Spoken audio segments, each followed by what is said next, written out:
नमस्कार, मैं अर्चना सिंह और आप देख रहे हैं तेजस भारत।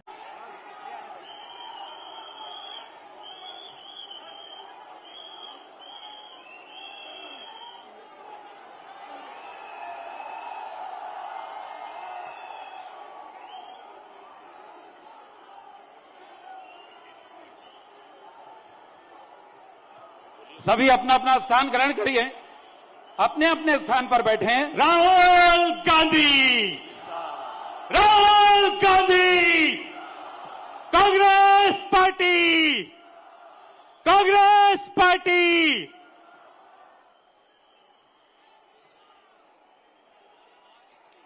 तो आपने जितना बोले उतना ही आप भी करेंगे संचालन। एक बार चिराग जी जो अपने एमएलए 2 मिनट के लिए उनसे स्वागत करें। कोई भी नहीं गलती नहीं है। कराड़ा जी जी परम सम्मानित, एक बार जोरदार तालियों से हम सबके नेता राहुल जी का स्वागत करें। राहुल जी, ये किसानों की धरती आपके ऐतिहासिक स्वागत के लिए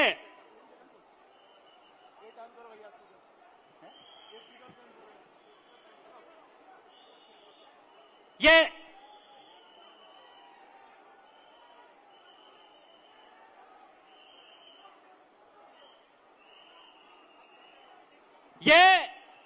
किसानों की धरती, ये जवानों की धरती आपके ऐतिहासिक स्वागत के लिए यहां पे तैयार है। सबसे पहले मैं निवेदन करूंगा, हमारे जिले के लोकप्रिय विधायक और पूर्व मंत्री माननीय हुकुम सिंह जी कराड़ा साहब आके माननीय राहुल गांधी जी का स्वागत करें। अब स्वागत की दूसरी बेला में ब्लॉक कांग्रेस के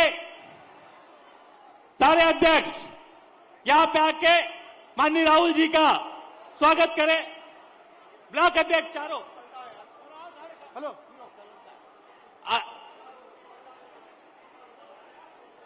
यहां पे हमारे मोमेंटो का काम सभी हमारे ब्लॉक अध्यक्ष आ जाए, जनपद अध्यक्ष और ब्लॉक अध्यक्ष। हमारे यहां पे पोलार नगर परिषद के अध्यक्ष भाई पवन जी राजकुमार और उनके नेतृत्व में पूरी परिषद यहां पे एनएसयूआई और सब लोग यहां पे मिलके ऐतिहासिक स्वागत।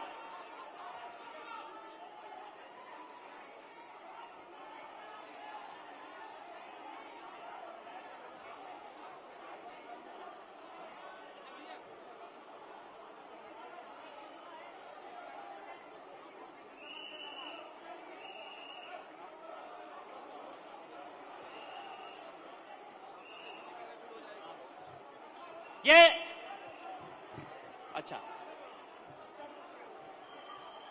यहां पे माननीय राहुल जी से मैं निवेदन करना चाहूंगा कि स्वागत को हम खत्म करते हुए एक किसानों की बड़ी एक प्याज और लहसुन यहां की सबसे महत्वपूर्ण है, जिस प्याज के ऊपर 40% टैक्स इस सरकार ने लगाया है।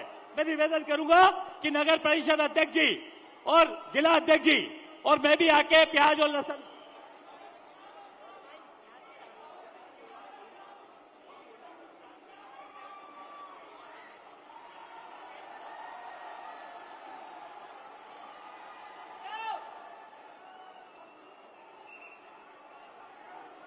स्वागत की बेला को यही खत्म करते हुए सभी लोग ऐतिहासिक तालियों से राहुल जी का स्वागत करें। मैं बड़ी देर से यहां पे सभी लोग खड़े हैं, राहुल जी को सुनने इसलिए खड़े हैं क्योंकि राहुल गांधी जी किसान की, गरीब की, मजदूर की आवाज उठाते हैं। तो सबसे पहले इस क्रम के अंदर मैं बुलाना चाहूंगा हमारे सीएलपी लीडर साहब माननीय डॉक्टर गोविंद सिंह जी। पहले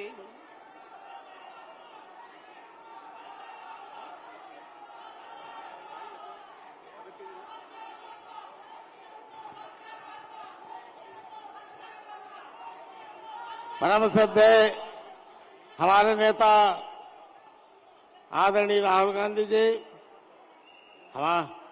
मध्य प्रदेश कांग्रेस के अध्यक्ष पूर्व अध्यक्ष सम्माननीय कमलनाथ जी, सम्माननीय पूर्व मंत्री राय साहब, सम्माननीय सुरजेवाला जी, सम्माननीय मंच पर बैठे हुए हमारे सभी मार्गदर्शक और उपस्थित दूर दराज से आए हुए हमारे कांग्रेस पार्टी के सभी साथियों, किसान भाइयों, नौजवान साथियों, देवियों, सज्जनों। राहुल जी, आपकी जब भारत जोड़ो यात्रा प्रारंभ हुई उस समय से नौजवानों में और किसानों में समूचे मध्य प्रदेश के साथ जो ऊर्जा और संचार, ऊर्जा, हिम्मत का और साहस का संचार हुआ है, वो आज आपके मार्गदर्शन में, आपके निर्देशन में समूचे मध्य प्रदेश में जन आक्रोश यात्रा निकाली गई है। गांव-गांव से किसान, मजदूर, नौजवान और महिलाएं भारी तादाद में इतना जन समर्थन मिल रहा है, सैलाब के सैलाब निकल जाए। ऐसा लगता है कि मध्य प्रदेश में अब भारतीय जनता पार्टी का सफाई होगा। माननीय राहुल जी, जब आप 2018 में आए थे, उस समय आपने किसानों के लिए, किसानों का ऋण माफ करने का जो घोषणा की थी, आज मैं कहना चाहता हूं कि आज भी जब मध्य प्रदेश मोदी सरकार ने किसानों के लिए, जब पहले कभी मनमोहन सिंह की सरकार थी, उस समय कभी कृषि यंत्रों पर हर बखर, खुरपी, हसिया, रोटावेटर, थ्रेसर कभी कोई टैक्स नहीं लगता था, लेकिन मोदी ने जीएसटी टैक्स लगाकर हमारे किसानों की कमर तोड़ दी है। भारतीय जनता पार्टी के लोग नारा लगाते हैं कि प्रधानमंत्री नरेंद्र मोदी जी ने हर किसान को 6,000 रुपए प्रधानमंत्री किसान सम्मान निधि दी है। परंतु मैं पूछना चाहता हूं कि 2 हेक्टेयर वाले किसान, जो किसान भाई हैं, आप दौड़ लो, जब मनमोहन सिंह की सरकार थी 2014 में, उस समय जो डीजल का भाव था उससे लेकर आज 2023 में 1 बीघा जमीन की लागत पर 730 रुपए की बढ़ोतरी हुई है और कुल मिलाकर 2 हेक्टेयर में 10 बीघा जमीन होती है, 7,300 रुपए उसकी केवल डीजल के भाव में भाव बढ़ गए। मैं कहना चाहता हूं मोदी जी, इससे तो न देते अच्छा था किसानों को। आपने 6,000 रुपए किसान की जेब में, दाहिनी जेब में डाल दिए और 7,300 रुपए निकाल लिए। 1,300 रुपए की आपने ठगी केवल आपने किसानों को डीजल के कीमत में बढ़ाकर वसूली की है। इसी प्रकार आपने जीएसटी के मामले की है।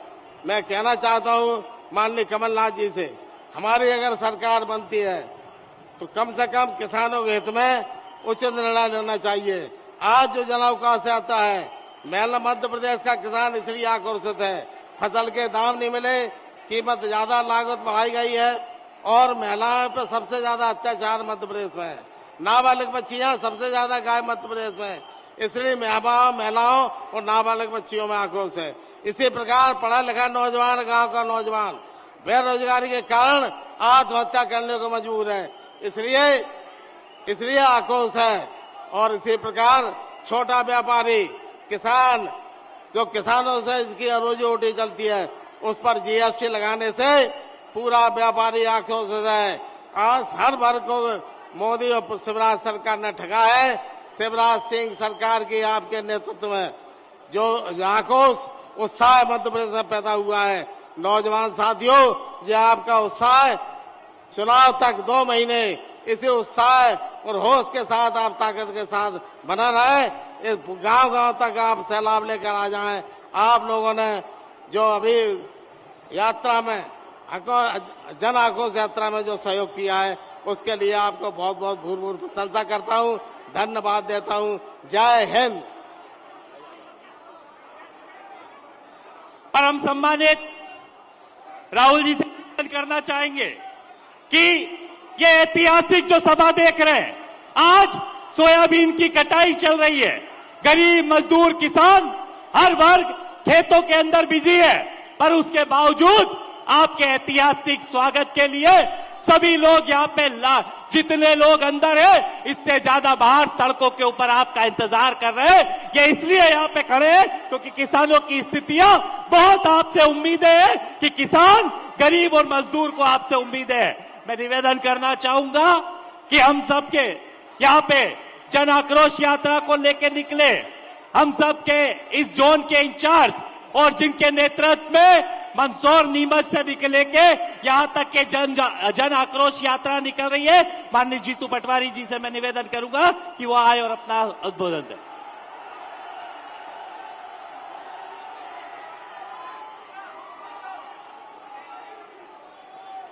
भारत माता की जय जवान, जय जवान। साथियों, आज हमारे बीच में एक ऐसा जन नायक, जन सेवक, जिन्होंने 3-4 किलोमीटर पैदल चलकर नफरत के बाजार में मोहब्बत की दुकान खोलने के लिए पूरे देश को मजबूर कर दिया। मैं आप सबसे अनुरोध करता हूं, अपनी जगह पे खड़े होकर राहुल जी के सम्मान में जोरदार तालियों से स्वागत करो।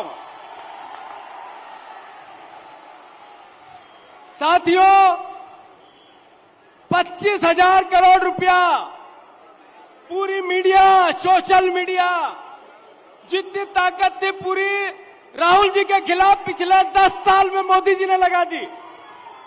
उसके बावजूद सत्य की जीत हुई और राहुल जी को पूरा देश सर आंखों पे, पलकों पे बिठा रहा है। फिर एक बार जोरदार तालियों से स्वागत करो। साथियों, दो विचारधाराओं की लड़ाई है, दो व्यक्तियों की लड़ाई है। एक देश को जोड़ना चाहता है प्रेम से, प्यार से, मोहब्बत से, और एक देश में बंटवारा चाहता है सत्ता के लिए, भाई से भाई को लड़ाना चाहता है सत्ता के लिए। आप और हम सबकी जिम्मेवारी है कि हम सब राहुल जी के साथ कंधे से कंधा मिलाकर इस लड़ाई में और ताकत दें, जिससे मध्य प्रदेश में पंजे की सरकार बने। आप सब तैयार हैं?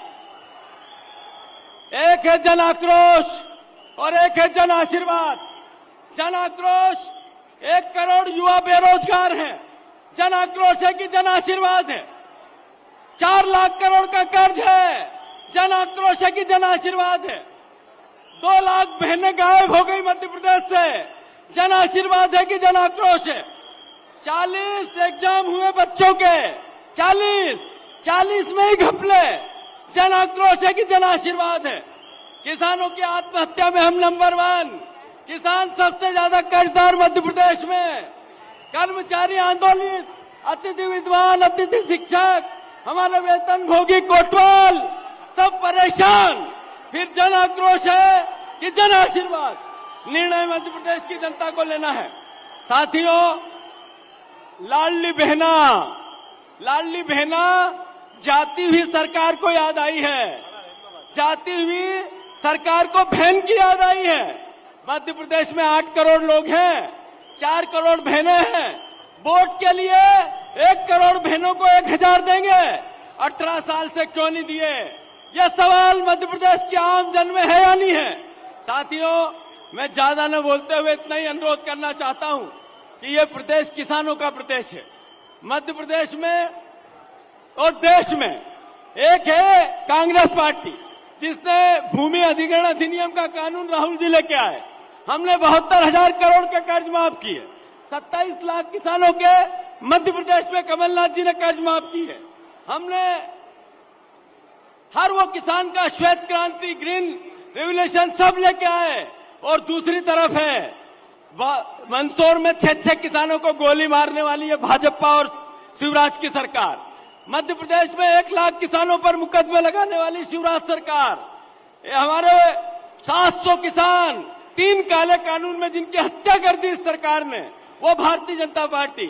मैं अंत में इतना ही कहूंगा कि देश समझ चुका है कि एक ऐसा व्यक्ति जो गरीब के, वंचित के, किसान के, ट्रैक्टर से, फर्नीचर के हमारे कारोबारी से, ड्राइवर से, हमारे कहां नहीं जाते राहुल गांधी। जरा उनके सम्मान में एक बार जोरदार तालियां बजाओ। दोनों हाथ ऊंचा करो, संकल्प लो कि हम इस बार कांग्रेस की सरकार बना के ही दम लेंगे। दोनों हाथ ऊंचा करके बताओ सब एक साथ, भारत माता की। मैं बहुत बहुत धन्यवाद देना चाहूंगा माननीय जीतू पटवारी साहब का, जो इस ऐतिहासिक यात्रा को लेकर निकले हैं। और मैं बताना चाहूंगा माननीय राहुल जी को कि यहां पे आपको सिर्फ किसान ही नहीं, कई कर्मचारियों के संगठन भी 2 दिन से अप्रोच कर रहे हैं कि उनके साथ भी जो अत्याचार हो रहा है, चाहे पटवारी हो, चाहे कोटवार हो, चाहे शिक्षक हो, चाहे अलग अलग वर्गों से आने वाले लोग हो, इनके ज्ञापन आप तक पहुंचेंगे। उम्मीद कांग्रेस पार्टी से है कि कांग्रेस पार्टी यहां पे आएगी और सारी मांगे उनकी पूरी करने का काम करेंगी। अब मैं बुलाना चाहूंगा मध्य प्रदेश के पूर्व मुख्यमंत्री माननीय दिग्विजय सिंह साहब को। उन्होंने अपनी मौन स्वीकृति दी और कहा है कि उनकी बात माननीय राहुल गांधी जी करेंगे। मैं धन्यवाद दूंगा।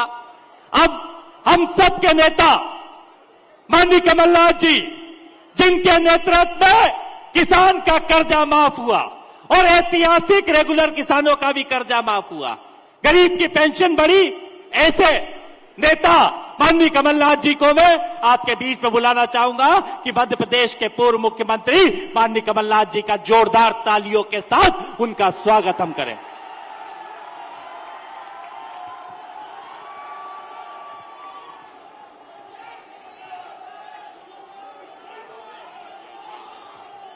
आदरणीय राहुल जी, हमारे प्रतिपक्ष के नेता गोविंद सिंह जी, अखिल भारतीय कांग्रेस कमेटी के महासचिव और मध्य प्रदेश के प्रभारी रणदीप सुरजेवाला जी, दिग्विजय सिंह जी, विवेक तनखा जी, भूरिया जी, पचौरी जी, मैं सबका नाम नहीं ले रहा, यहां सब मेरे साथ बैठे हुए विधायकगण, सभी आदरणीय बुजुर्गों, भाइयों और बहनों, मेरा मालवा के सभी भाइयों और बहनों को राम राम। पूरी शाहजहांपुर जनता को मैं प्रणाम करता हूं। यहां आकर 40-42 साल पहले की दाल बाटी याद है? दाल बाटी, यहां की मशहूर दाल बाटी मुझे याद आती है। यहां आकर ये दाल बाटी याद आती है और अपनी जवानी भी याद आती है। पर मैं ये मत सोचिएगा कि मैं बूढ़ा हो गया हूं। राहुल जी, जरा मैं चाहता हूं, जिस प्रदेश में आप आए हैं, ये प्रदेश भ्रष्टाचार में नंबर 1, सही बात है? यहां सब बैठे हुए हैं, ये या तो भ्रष्टाचार के शिकार हैं या भ्रष्टाचार के गवाह हैं, सही बात है? राहुल जी, जिस प्रदेश में आप आए हैं, ये बेरोजगारी में देश भर में नंबर 1 है। ये नौजवान जो यहां खड़े हैं, यही नौजवान हमारे प्रदेश का निर्माण करेंगे भविष्य में। अगर इनका ही भविष्य अंधेरे में रहा तो कैसा निर्माण होगा भविष्य में? 1 करोड़ नौजवान मध्य प्रदेश में बेरोजगार हैं। ये नंबर 1 है बेरोजगारी में, और मध्य प्रदेश में सबसे बड़ी चुनौती आज हमारे ये नौजवानों का भविष्य है। राहुल जी, जिस प्रदेश में आप आए हैं, नंबर 1 महिलाओं पर अत्याचार, नंबर 1 आदिवासियों पर अत्याचार, और ये तो अब चौपट प्रदेश बन गया है। चौपट हमारी रोजगार व्यवस्था, चौपट भर्ती व्यवस्था, चौपट कृषि व्यवस्था, चौपट शिक्षा व्यवस्था, चौपट स्वास्थ्य व्यवस्था, चौपट उद्योग धंधे। कहां कहां मैं पढ़ूं? पूरा प्रदेश ये चौपट प्रदेश है। प्रदेश की तस्वीर आप सबके सामने है। मैं तो आप सबको धन्यवाद देना चाहता हूं कि कटाई चल रही है और इतनी भारी संख्या में आप यहां उपस्थित हैं। आपने हमें बल और शक्ति दी। आप सबका बहुत बहुत धन्यवाद। 18 साल से शिवराज सिंह जी ने अपने प्रदेश को कहां घसीटा है। ये बर्बाद प्रदेश जो आप सबके सामने है, जहां हर वर्ग परेशान है। हमारा भटकता हुआ किसान जो बीज और खाद के लिए भी भटकना पड़ा। सही बात है। किसानों के साथ अन्याय, हमारा बेरोजगार नौजवान, हमारा छोटा व्यापारी, आज ये प्रदेश की तस्वीर हमारे सामने है। और अब तो शिवराज सिंह जी की घोषणाएं, शिवराज सिंह की घोषणा मशीन डबल स्पीड पर चल रही है। इनका झूठ की मशीन डबल स्पीड पर चल रही है। ये आज आप सबके सामने तस्वीर है और ये यात्रा निकाल रहे हैं। इनको तो रेट कार्ड की यात्रा निकालनी चाहिए। 50% हर चीज में भ्रष्टाचार की व्यवस्था बनाई है। पंचायत से लेके मंत्रालय तक 50 एकड़ जमीन हो, पैसे दो और नाम गरीबी रेखा में लिखवा लो। सही बात है। ये आज हालात है अपने प्रदेश के। तो मैं ज्यादा नहीं कहना चाहता, ये सब बातें आप सबके सामने हैं। मैं इतना ही कहना चाहता हूं, भारतीय जनता पार्टी का समय आ गया है। मध्य प्रदेश के मतदाताओं ने तय कर लिया है कि शिवराज सिंह जी को बड़े प्यार से रवाना करेंगे। समय आ गया है। इनके पास बचा क्या है? अब भारतीय जनता पार्टी के पास केवल पुलिस, पैसा और प्रशासन। पर याद रखिएगा, कल के बाद परसों भी आता है। सही बात है। कल के बाद परसों भी आता है। और मुझे पूरा विश्वास है कि ये जो चुनाव 2 महीने में हमारे सामने है, ये केवल एक उम्मीदवार का चुनाव नहीं है, केवल पार्टी का चुनाव नहीं है, ये मध्य प्रदेश के भविष्य का चुनाव है। और आप सब और मध्य प्रदेश के मतदाता सच्चाई का साथ देंगे। मध्य प्रदेश की तस्वीर अपने सामने रख लीजिए, सच्चाई का साथ दीजिए और मध्य प्रदेश का भविष्य सुरक्षित रखिए। ये हमारे सामने चुनौती है और मुझे इसका पूरा विश्वास है कि हमने जो 15 साल सरकार चलाई, आप गवाह हैं जो हमारी सरकार चली। हमने अपनी नीति और नीयत का परिचय दिया। हमने 27 लाख किसानों का कर्जा माफ किया और यहां अपने इस जिले में हमने 70,800 किसानों का कर्जा पहली किश्त में माफ किया। हमने 100 रुपए 100 यूनिट बिजली दी। अब पेंशन बढ़ाई। हमने गौशाला बनाया। कौन सा पाप मैंने किया था? कौन सा गुनाह मैंने किया? कौन सी गलती मैंने करी? ये सब आज आप सबके सामने है। और मैं तो यही कहता हूं कि सौदे से इन्होंने सरकार बनाई, सौदे से सरकार बनाई। मैं मुख्यमंत्री था, मैं भी सौदा कर सकता था। ये विधायक आते थे मेरे पास, इतने करोड़ रुपए मिल रहे हैं।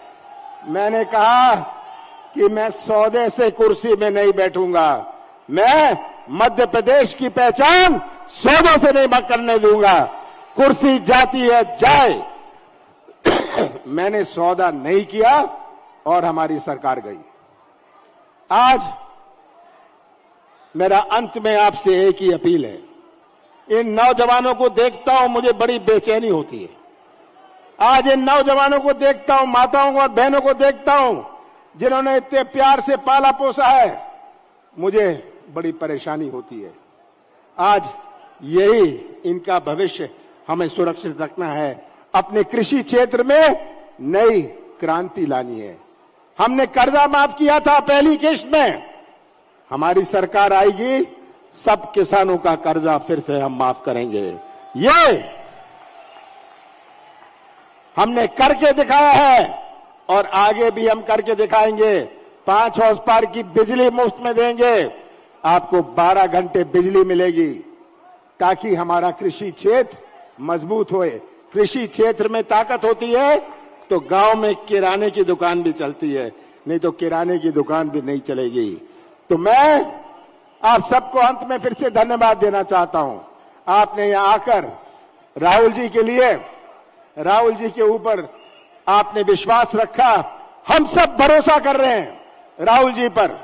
राहुल जी, पूरा प्रदेश आप पर भरोसा कर रहा है और पूरा प्रदेश, मुझे विश्वास है, जो आप पर भरोसा कर रहा है, ये भरोसा आपने जैसे दिखाया है, अभी कर्नाटक में दिखाया, हिमाचल में दिखाया, ये भरोसा आप पर है और मध्य प्रदेश की जनता भी आप पर भरोसा करेगी। आप सबका बहुत बहुत धन्यवाद। कुणाल, अब मैं आमंत्रित करूंगा उस शख्सियत को जिन्होंने 3600 किलोमीटर कन्याकुमारी से कश्मीर तक का यात्रा, ये मूव कर रहे हैं बेटा, ये मूव करो उधर। माननीय राहुल गांधी जी,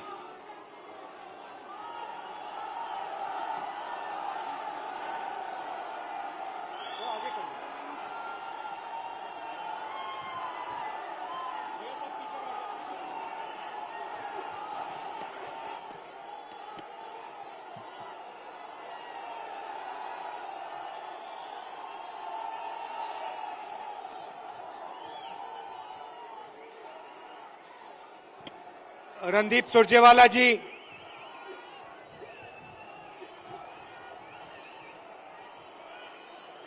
कमलनाथ जी, गोविंद सिंह जी, दिग्विजय सिंह जी, कमलेश्वर पटेल जी, जीतू पटवारी जी, तनखा जी, सुरेश पचौरी जी, कांतिलाल भूरिया जी, कुणाल चौधरी जी, स्टेज पे कांग्रेस पार्टी के वरिष्ठ नेता, हमारे प्यारे कार्यकर्ता, भाइयों और बहनों, मध्य प्रदेश के युवाओं, प्रेस के हमारे मित्रों, आप सबका यहां बहुत बहुत स्वागत। आप दूर दूर से आए हैं, इसके लिए दिल से बहुत बहुत धन्यवाद।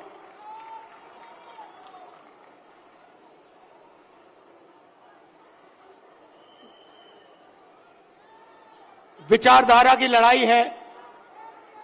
एक तरफ कांग्रेस पार्टी, दूसरी तरफ आरएसएस और बीजेपी, एक तरफ गांधी जी, दूसरे तरफ गोडसे।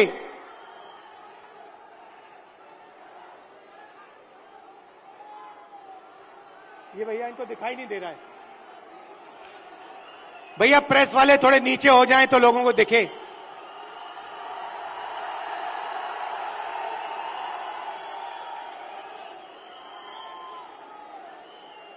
बात सही है, क्योंकि प्रेस वाले हमारी मीटिंग तो दिखाएंगे ही नहीं।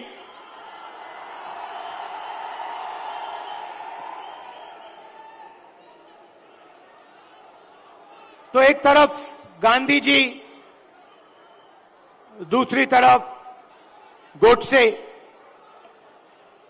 एक तरफ नफरत और हिंसा,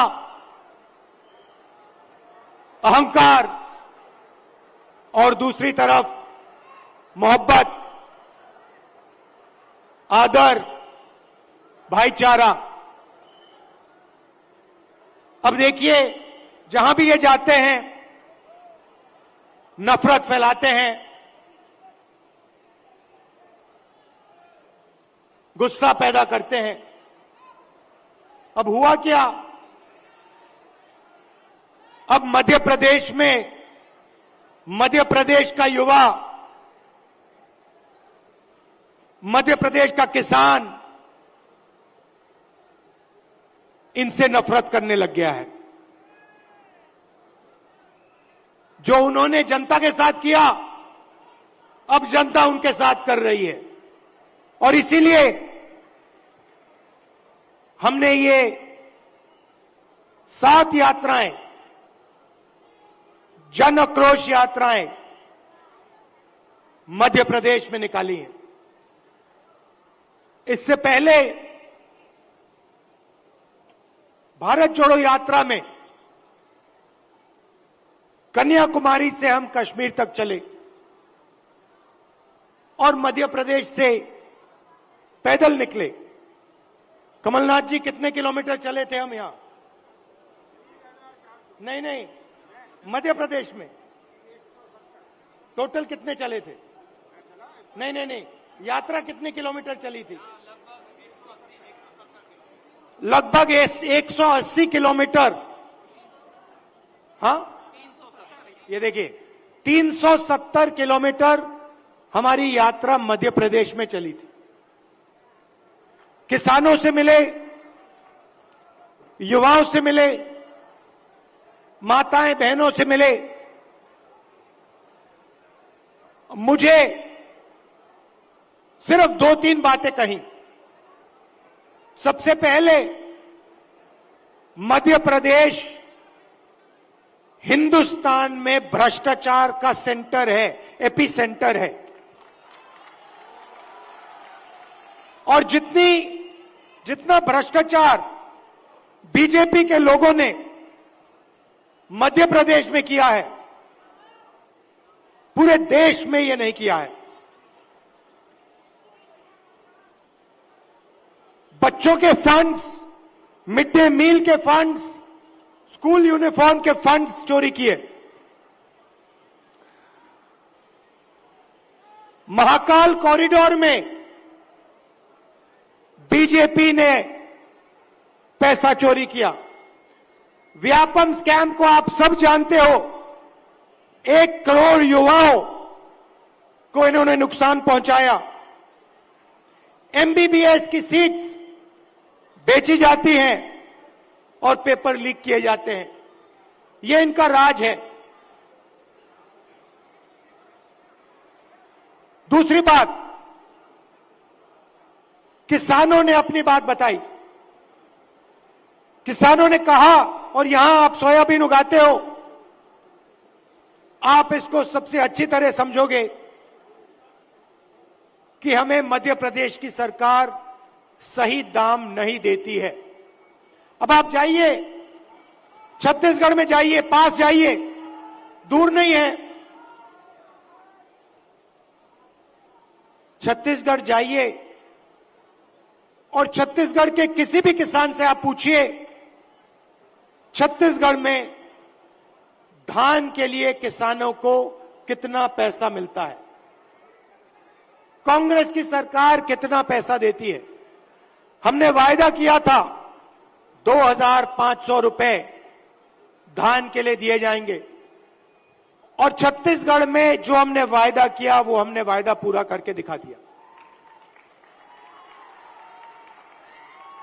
मध्य प्रदेश में कर्जा माफी का वायदा किया, छत्तीसगढ़ में किया, राजस्थान में किया, कर्नाटक में किया। हर स्टेट में हमने कर्जा माफी की थी। यहां पे कमलनाथ जी कर्जा माफ करवा रहे थे और यहां आपको धोखा देके आपकी सरकार को बीजेपी वालों ने चोरी की। सही बात है।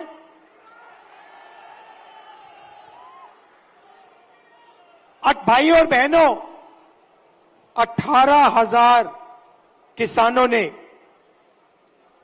यहां पे पिछले 18 साल आत्महत्या की है।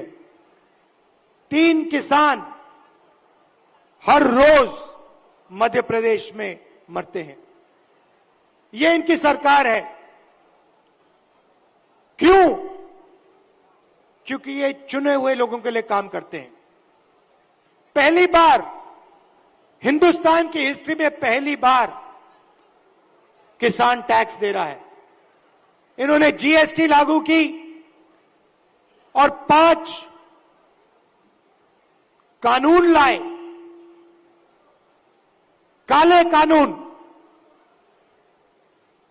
किसानों को दबाने के, खत्म करने के कानून। हिंदुस्तान के सारे किसान इनके खिलाफ खड़े हो गए। नरेंद्र मोदी जी कहते हैं किसानों के फायदे के लिए मैं ये कानून, काले कानून लाया हूं। अगर किसानों के फायदे के लिए कानून लाए तो किसान सड़क पे क्यों उतरे हैं?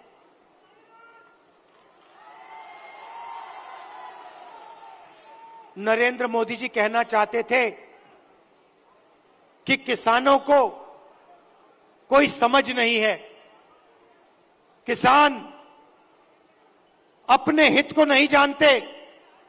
नरेंद्र मोदी कहना चाहते थे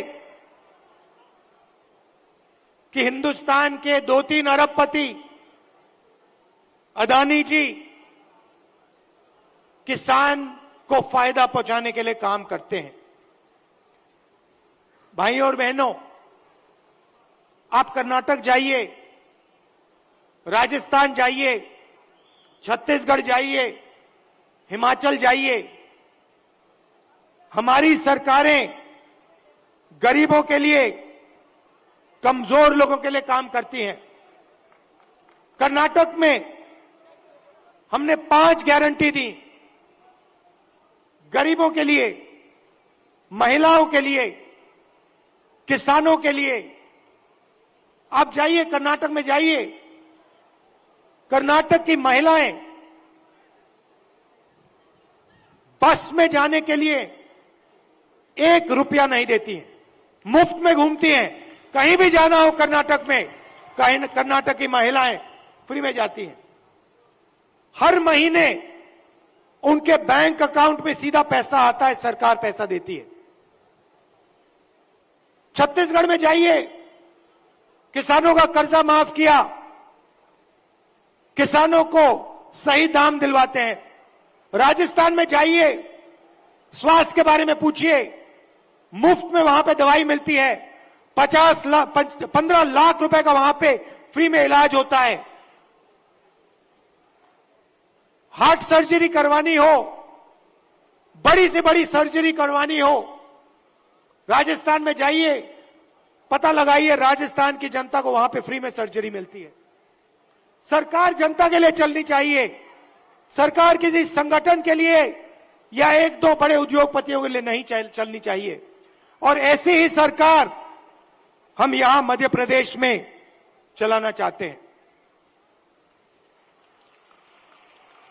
और कमलनाथ जी का काम आपने देखा है,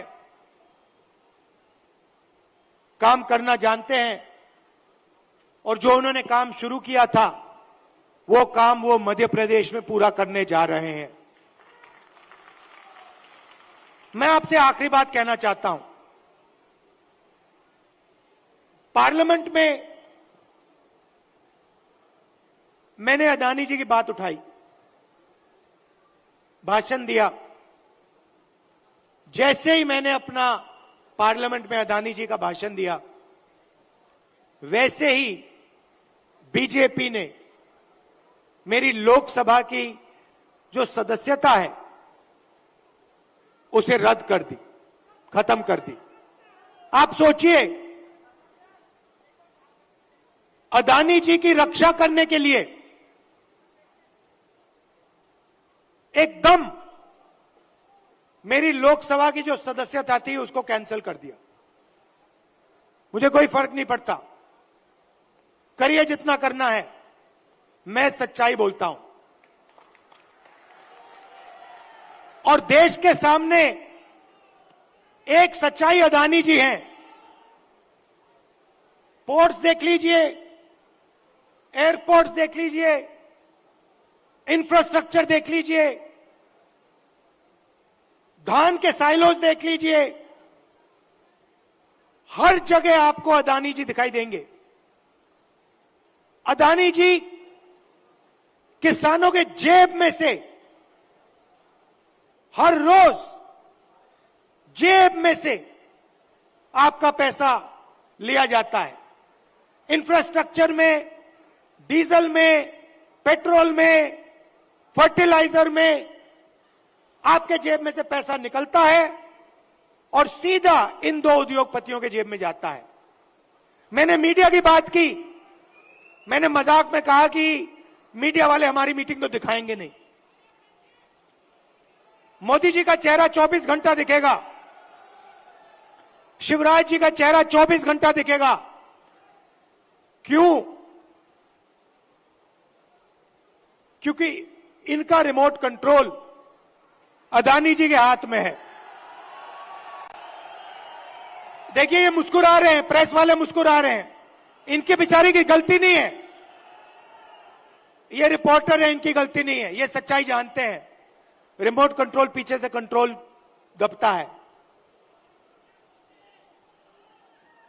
एक और सच्चाई है, और वो सच्चाई शायद अदानी जी से भी बड़ी सच्चाई है। कुछ दिन पहले बीजेपी ने महिला आरक्षण की बात की। महिला आरक्षण में हमने एक सवाल उठाया, कांग्रेस पार्टी ने उठाया, बीजेपी ने कोई जवाब नहीं दिया। हमने दो चीजें कही। हमने पहले कहा, देखिए ये महिला आरक्षण जो आप कर रहे हो ये अच्छा है, इसको करना चाहिए, मगर इसमें आपने दो छोटी सी लाइनें लिख रखी हैं, सबसे पहले इन लाइनों को आप मिटाइए। लाइन क्या थी? एक लाइन थी कि महिला आरक्षण से पहले सर्वे करने की जरूरत है, और दूसरी लाइन, महिला आरक्षण करने से पहले हमें जो डीनोटिफिकेशन होता है उसको करना है। इससे क्या होगा? इससे महिला आरक्षण 10 साल बाद होगा, आज नहीं होगा।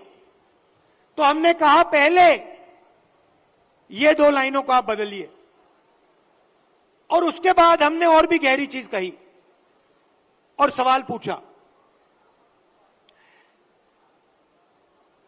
कि महिला आरक्षण में ओबीसी आरक्षण क्यों नहीं है?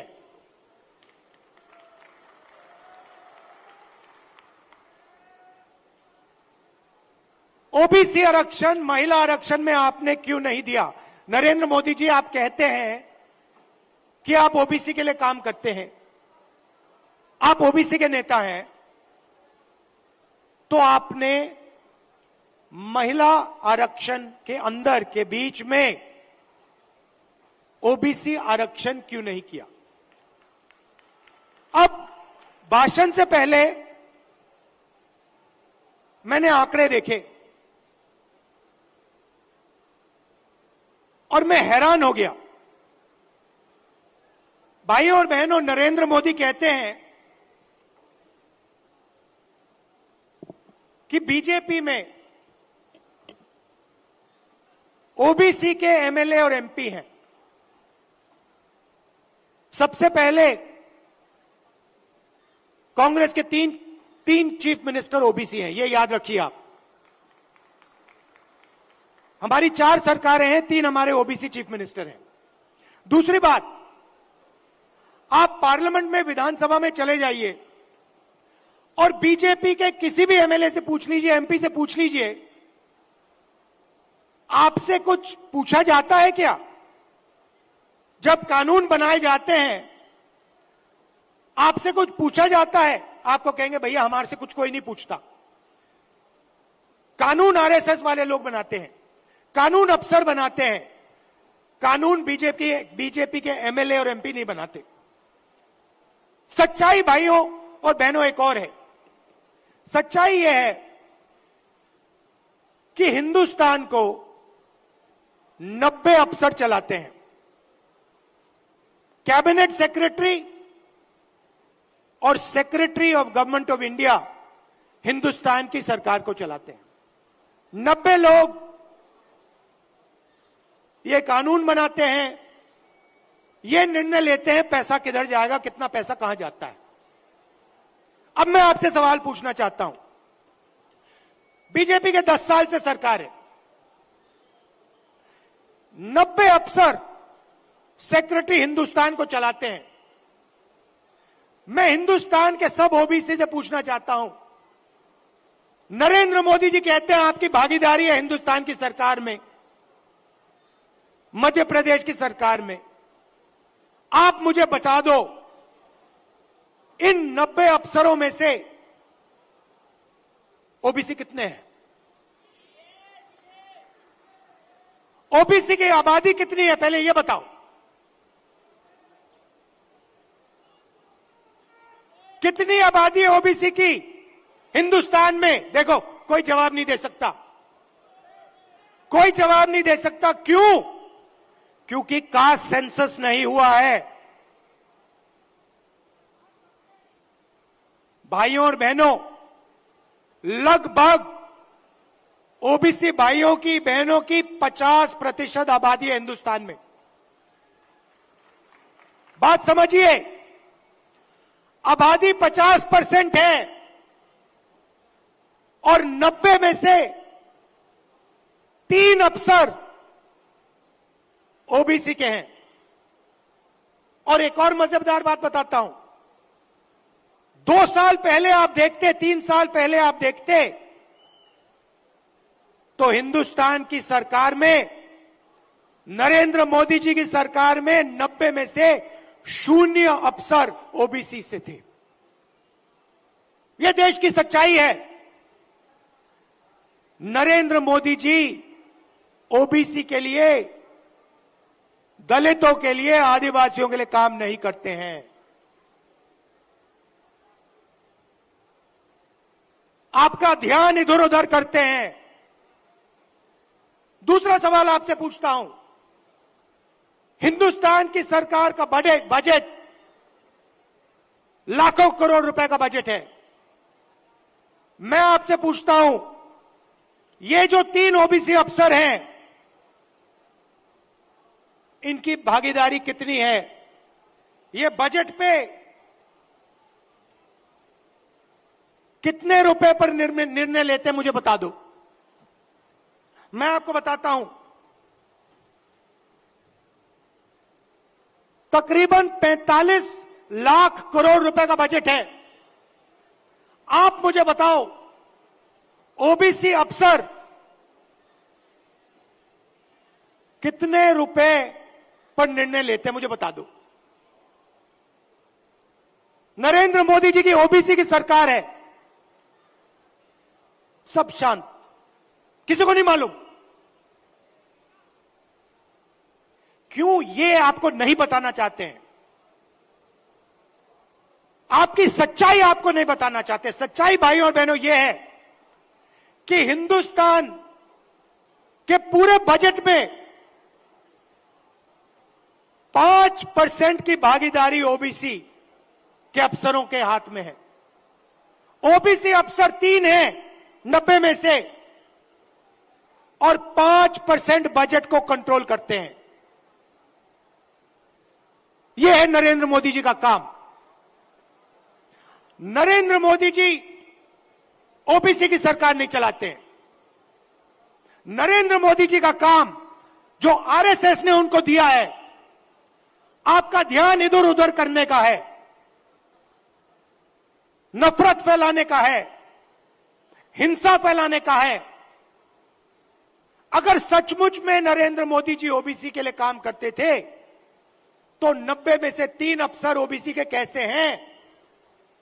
3-4 साल पहले एक भी अफसर नहीं था ओबीसी का।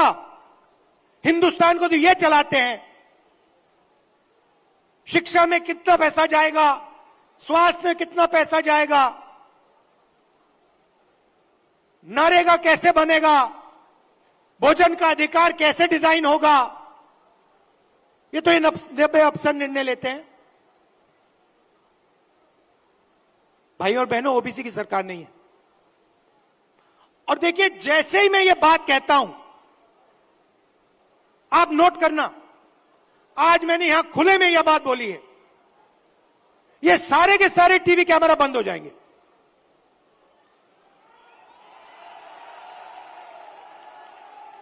आप देख लेना, ये सारे के सारे बंद हो जाएंगे, क्योंकि जो सच्चाई है देश की, कि ये जो सारी की सारी लूट हो रही है, ये व्यापम स्कैम जो है, ये सारा का पैसा, ये आपका शिक्षा का पैसा, स्वास्थ्य का पैसा जो चोरी हो रहा है, ये ओबीसी की जेब में से पैसा चोरी हो रहा है।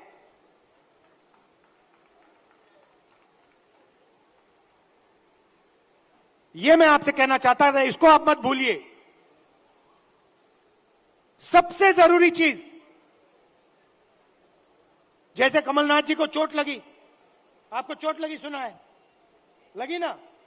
कमलनाथ जी यात्रा में निकले, रथ के कोने पे खड़े थे, बहुत भारी भीड़ थी, धक्का लगा, घुटने में चोट लगी। कमलनाथ जी जैसे ही आप अस्पताल गए, पहला काम क्या हुआ? डॉक्टर ने पहला काम क्या किया, बताइए?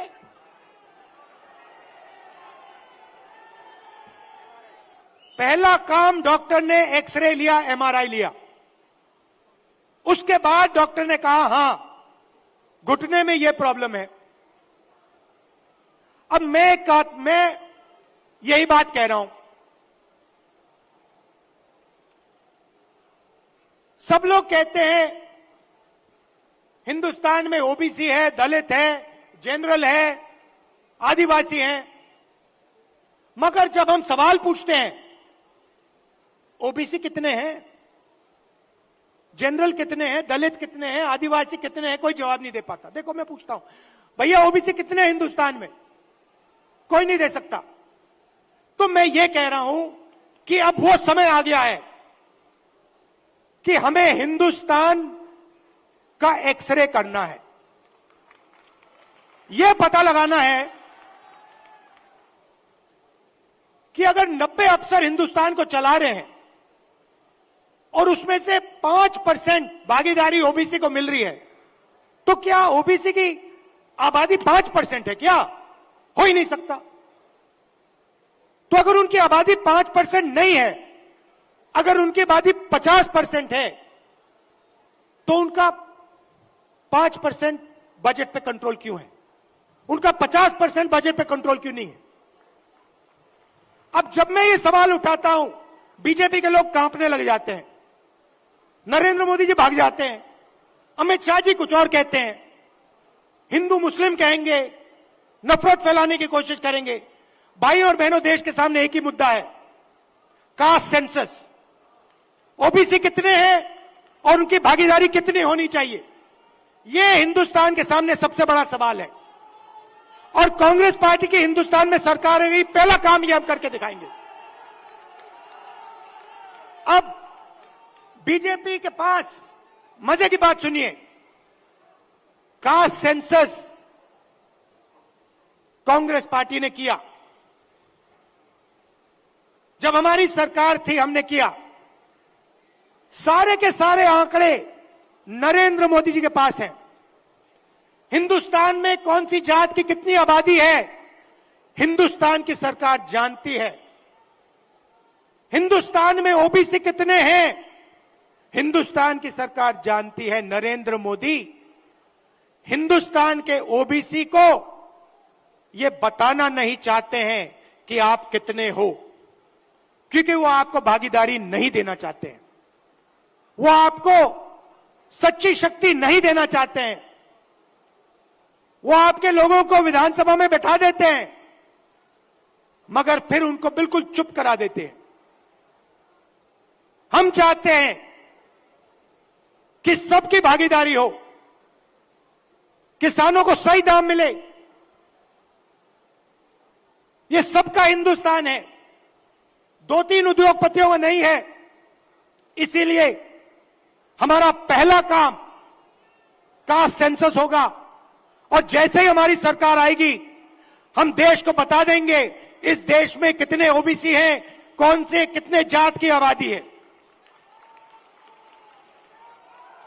ये अगर हमें सचमुच में हिंदुस्तान की जनता को शक्ति देनी है, तो जैसे कमलनाथ जी का एक्सरे हुआ था, एमआरआई हुई थी, वैसे ही हम हिंदुस्तान का एमआरआई, हिंदुस्तान का एक्सरे करा के देंगे। आप सबका दिल से बहुत बहुत धन्यवाद। नमस्कार, जय हिंद। राहुल गांधी, बहुत बहुत धन्यवाद। सबसे पहले राहुल जी का मेरा निवेदन है सबसे कि 2 मिनट ये स्वाति शिक्षक भी आए और यहाँ पे पार्षद। एक और बात कमलनाथ जी ने मुझे याद दिलाया।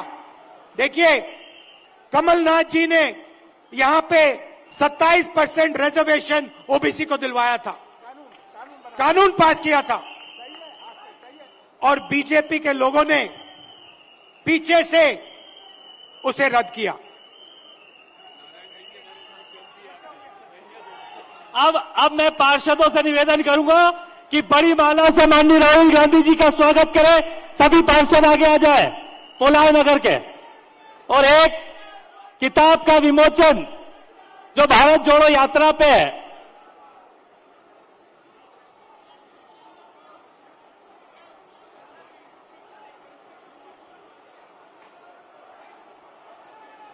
जिला अध्यक्ष योगेंद्र सिंह जी बंटी बना साहब अब आभार प्रदर्शन करेंगे।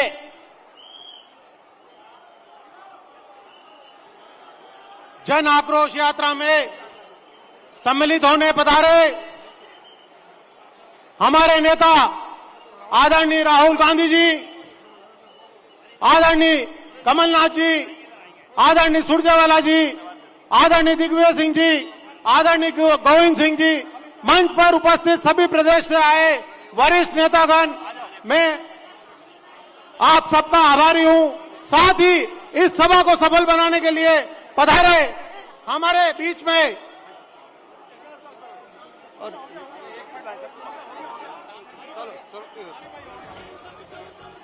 खेत खलिहान चलो चलो, मजदूर किसान चलो चलो, हाथों में लो धान चलो चलो, बदले